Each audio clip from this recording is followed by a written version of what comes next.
Bonjour internet, j'espère que tu vas bien. Je m'appelle Pauline, j'ai 22 ans et je serai ton hôte pour cet épisode. Si tu es nouveau et que tu viens de tomber sur ce podcast, je t'invite grandement à aller écouter l'épisode de présentation dont le lien est dans la description. Tu y apprendras un peu plus sur les origines de Balance ton classique et en plus, tu récompenseras mon travail. Quoi qu'il en soit, je te souhaite la bienvenue dans mon tout premier épisode qui sera consacré à Martin Eden, le célèbre roman de Jack London. Que tu en aies entendu parler ou non, que tu l'aies lu, abandonné ou jamais ouvert, assis-toi confortablement, sors les plaids, les coussins ou les couvertures et mets-toi à l'aise parce que nous allons commencer.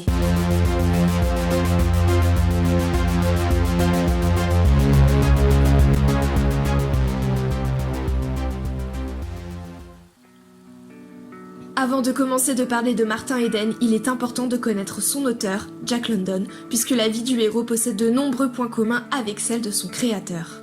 Jack London naît en 1876 à San Francisco.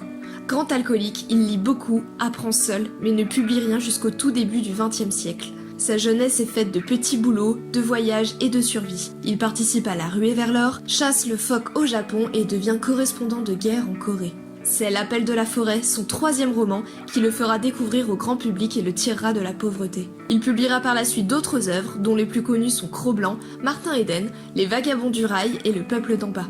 Il est l'un des premiers Américains à pouvoir vivre de sa plume, ce qui le rend immensément célèbre. Ses livres abordent fréquemment les thèmes du voyage, de la nature sauvage et de la pauvreté. Il meurt en 1916 des suites d'une urémie, une maladie provoquée par une insuffisance rénale sévère. Des doutes subsistent sur sa mort, certaines théories la faisant pencher vers le suicide. Arthur ouvrit la porte avec son passe-partout et entra, suivi d'un jeune homme qui se découvrit d'un geste gauche. Il portait de grossiers vêtements de marin qui détonnaient singulièrement dans ce hall grandiose. Sa casquette l'embarrassant beaucoup, il allait la glisser dans sa poche quand Arthur la lui enleva des mains. Ce geste fut si naturel que le jeune homme intimidé en apprécia l'intention. « Il comprend !» se dit-il. « Il va m'aider à m'en tirer !» C'est sur cette scène de profond malaise que nous découvrons Martin, le héros de ce roman. Nous sommes au XXe siècle, à Auckland, une ville portuaire de la côte ouest des États-Unis. Martin est un jeune marin habitué à parcourir le monde. Ses mains sont bourrées de cale, sa peau est tannée par le soleil et ses vêtements, bien que propres, trahissent une existence faite de travail. Avant que le roman ne commence, Martin a aidé Arthur, un jeune homme à peine plus âgé que lui, alors qu'il était sur le point de se faire détrousser par une bande d'ivrognes. À ce moment de l'intrigue, Martin ne connaissait pas encore Arthur. En venant à la rescousse de ce parfait inconnu, il risquait donc à la fois de se faire frapper à son tour, mais aussi de se faire voler ses propres économies. Sans que l'on sache vraiment comment, Martin a remporté le combat et mis en déroute les agresseurs. Pour le remercier, Arthur, dont Martin s'est aperçu qu'il appartenait à une certaine bourgeoisie, l'a invité dîner chez lui. C'est ainsi que Martin se retrouve dans un appartement beaucoup plus luxueux que ceux dans lesquels il a vécu, décoré de statues, de sculptures, de tableaux, d'un parquet et même d'un piano. Autant de choses qu'il n'a jamais eu l'occasion d'approcher, étant issu d'une famille pauvre et qui lui donnent l'impression d'être entré dans un nouveau monde. Cet appartement permet à Martin de se rendre compte qu'il existe une manière de vivre très différente de la sienne. Dans la famille d'Arthur, la culture et l'éducation sont totalement accessibles. Tout le monde mange à sa faim, il y a tellement de nourriture sur la table qu'il faut utiliser plusieurs couverts, qu'il y a un ordre pour les utiliser, qu'il faut parler d'une certaine manière de sujets dits respectables, qu'il ne faut pas s'habiller n'importe comment, etc. En bref, Martin découvre plein de nouveaux codes auxquels il n'a jamais été confronté et qui lui échappent totalement. Ces différences, que Martin remarque en entrant dans l'appartement d'Arthur, le mettent profondément mal à l'aise. Il ne sait pas comment agir ni de quoi parler. Il craint d'être maladroit et de faire tomber les nombreuses décorations qui parsèment l'appartement.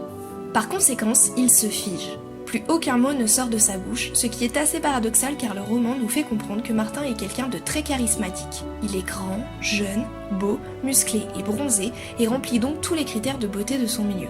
Cette scène d'introduction nous présente donc un Martin Eden perdu et mal à l'aise. Il met ses mains dans ses poches, se courbe et essaye de se faire remarquer le moins possible. Car Martin est un jeune homme très intelligent. Il a compris qui étaient ses hôtes et comment ceux-ci considéraient les gens issus de son milieu. Il sait que leur politesse et leur générosité cachent un certain mépris vis-à-vis de lui. Ils ne le considéreront jamais comme leur égal. Martin ne sera jamais digne d'eux, il sera toujours leur inférieur, quelqu'un issu de la classe d'en bas. Cette hypocrisie pousse Martin à s'effacer de plus en plus, pour ne pas donner matière aux moqueries de ses hôtes. Cependant, lorsqu'il comprend que quoi qu'il fasse, son comportement ne changera rien à ce qu'il sera dit sur lui, Martin change complètement d'attitude. Il fait de ces différences sa force et les exagère le plus possible. Il se met à parler en argot, en utilisant de grands gestes, et raconte des histoires que la famille d'Arthur ne raconterait jamais à table. Ce revirement fonctionne puisque la famille d'Arthur rit et va même jusqu'à se moquer de lui en étant persuadé que Martin ne s'en rend pas compte, ce qui est bien évidemment faux. Les premiers chapitres nous font comprendre que bien que Martin n'ait pas eu la chance de vivre dans une famille aisée qui aurait pu lui payer ses études, ce qui l'a poussé à quitter l'école pour se débrouiller seul, il est tout aussi intelligent que les gens qui se permettent de se moquer ouvertement de lui. Peut-être même qu'à ce moment-là, si Martin avait reçu une éducation qui lui aurait donné les armes pour leur répondre, la famille d'Arthur oserait à peine ouvrir la bouche. Ainsi, en à peine 1 ou 2 chapitres, Jack London nous propose une véritable description de la lutte des classes et dénonce la condescendance des puissants envers les faibles. Ce dîner, malgré sa grande cruauté, trouve quand même grâce aux yeux de Martin puisqu'il lui permet de faire la rencontre de Ruth, la grande sœur d'Arthur. Évidemment, comme dans tous les classiques, Martin en tombe fou amoureux. Il n'a jamais vu une femme aussi belle, cultivée et intelligente. Il la connaît à peine qu'elle devient déjà la prunelle de ses yeux. Il la trouve si impressionnante qu'à côté il se trouve misérable. Jamais il ne s'est senti aussi pathétique. Il a l'impression de ne pas être digne d'elle et sait que s'il veut la conquérir, il lui faudra s'améliorer. Car Martin n'est pas dupe, il sait qu'un gouffre le sépare de Ruth. Le seul moyen pour qu'elle le remarque consiste à se rendre aussi présentable que les gens qui la côtoient. Il établit donc un plan visant à se construire lui-même sa propre éducation. Il sait que la tâche sera difficile, il devra y consacrer ses jours et ses nuits, puiser dans ses économies, mais son amour pour elle le rend plus déterminé que jamais. Martin s'inscrit donc à la bibliothèque et commence à lire des livres qu'au départ il ne comprend pas. Évidemment, il se décourage, il a l'impression d'être stupide et se sent naïf de croire qu'il pourra un jour être digne de gagner l'amour de Ruth. Seul son rêve de la séduire un jour le pousse à tenter de nouveaux ouvrages. Martin oscille ainsi entre plusieurs phases de découragement et de persévérance jusqu'à ce que l'amour des livres le rattrape et le dépasse. Martin apprend ainsi la grammaire, l'algèbre, l'histoire, découvre la poésie, les sciences, etc. Il fait part de ses trouvailles à Ruth, à qui il a demandé d'être sa marraine d'éducation, ce qui lui permet de continuer à la voir et de la séduire petit à petit. Évidemment, cette demande flatte énormément Ruth, qui a l'impression d'incarner un idéal de femme cultivée. L'image d'elle qu'elle voit dans les yeux de Martin lui permet de se rendre compte de l'étendue de son pouvoir de séduction, chose totalement nouvelle pour elle.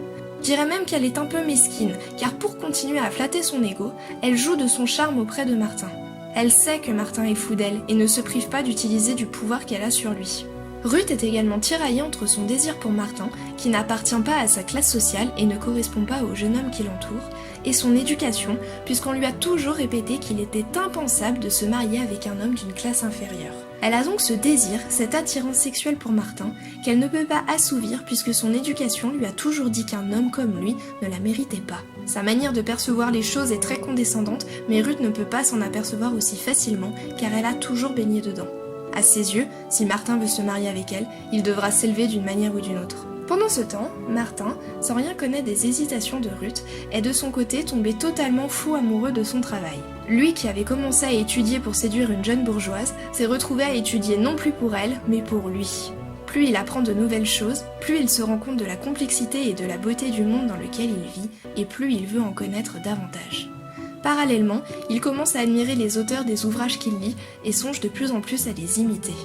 C'est ainsi que Martin se met à écrire, d'abord des nouvelles, puis de véritables romans. Au final, il oscille entre des phases durant lesquelles il ne fait qu'étudier, puis d'autres durant lesquelles il ne fait qu'écrire. Son ambition grandit d'autant plus que Martin se rend compte que le métier d'écrivain est un excellent moyen de s'élever dans la société.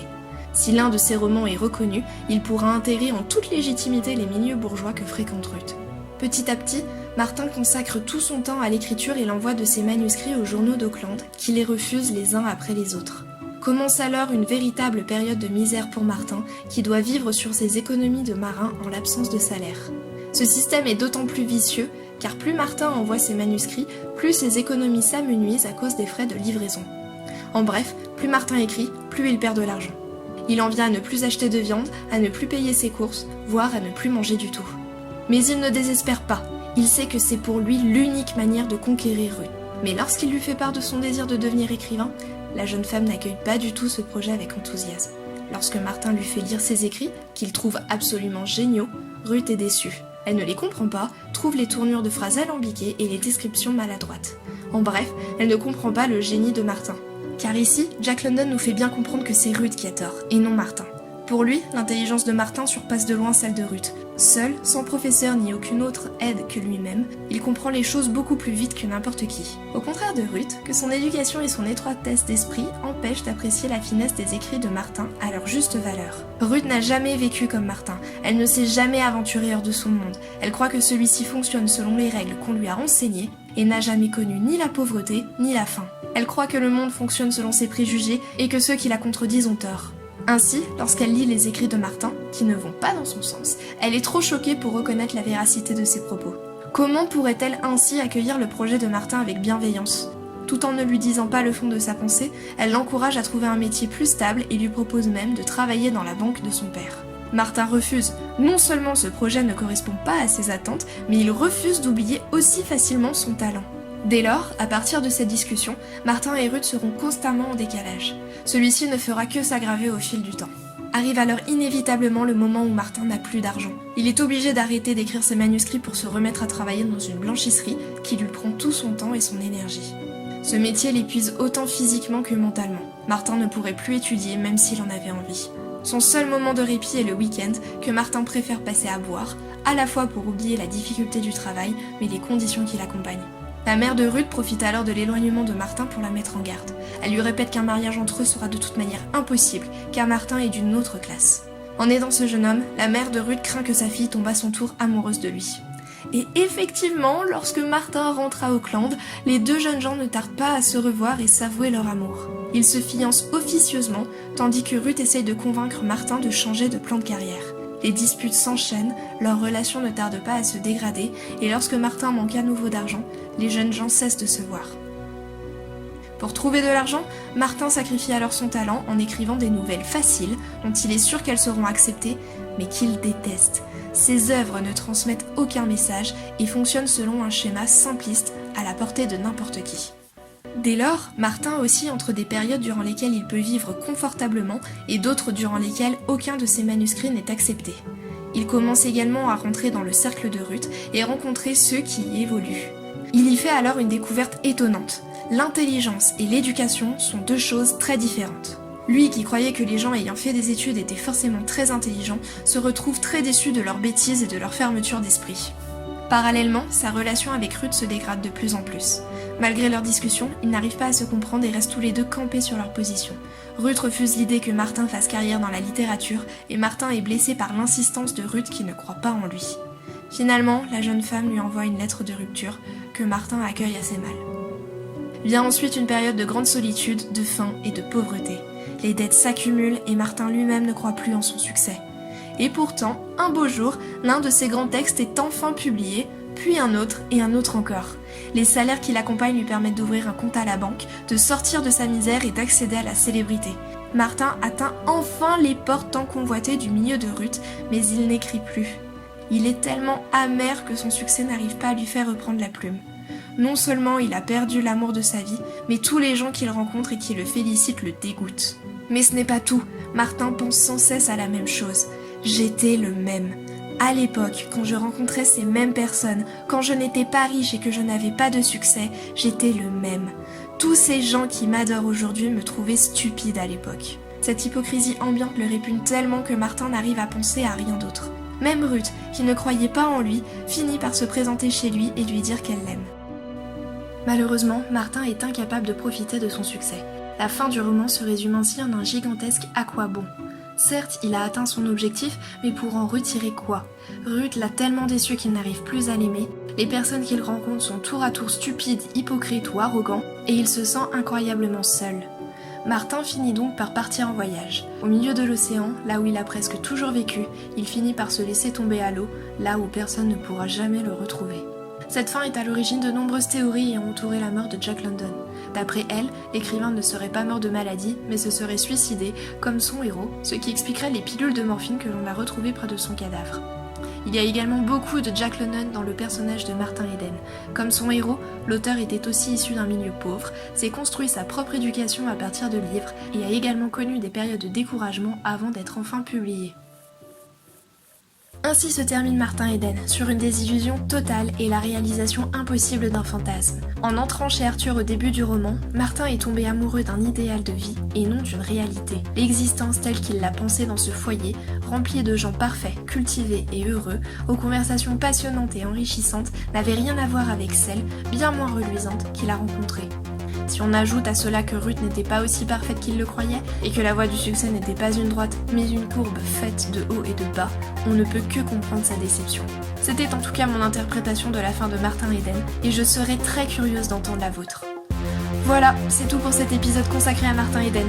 Si tu veux en discuter ou que tu veuilles simplement me donner ton avis sur certains des points abordés durant cet épisode, n'hésite surtout pas. Tu peux me retrouver sur Twitter sous le pseudo Pauline_BTCP. Ce podcast est disponible sur Deezer, Spotify et bientôt iTunes. S'il t'a plu, n'hésite pas à le partager et à t'abonner, c'est la meilleure récompense pour mon travail. En attendant, je te donne rendez-vous le 15 octobre pour discuter du roman de Françoise Sagan, Bonjour Tristesse. À bientôt!